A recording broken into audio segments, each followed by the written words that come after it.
ខ្ញុំឲ្យខ្ញុំចូលផ្ទះវិញហើយកុំកន់តើហូមួយសិនមកខ្ញុំជឿងមែនតែនជូតញាតប្រុសស្រីបត់ភ្លេងចាស់យកបន្លប់មនុស្សលេងយកទៅជឿងលុបប្រពន្ធក្រៅប្រពន្ធខាងដីប្រផាំតិចទួចក៏ដល់លួចមានស្រីជឿតាមពូម៉ាថាឯងប្រពន្ធឯងយកធ្វើម៉ែឯងយកខើឯងខំបងផឹកស្រាវខំបងអោបស្រី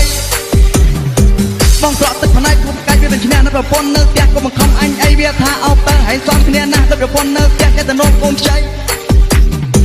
កុំខឹងវាអីមិត្តភក្តិចំតែនិយាយត្រង់ពេកហើយវាថាឯងចាក់បងថាម្ចាស់ឡាយប្រយ័ត្នដេកក្រាបចាក់ក៏មិននិយាយផ្ដាស់វិញស្អប់វាអូនអើយសូមត្រង់តែខ្លួនកុំស្អប់បងអើងអើយថ្ងៃនេះនៅផ្ទះបកអាវលៀង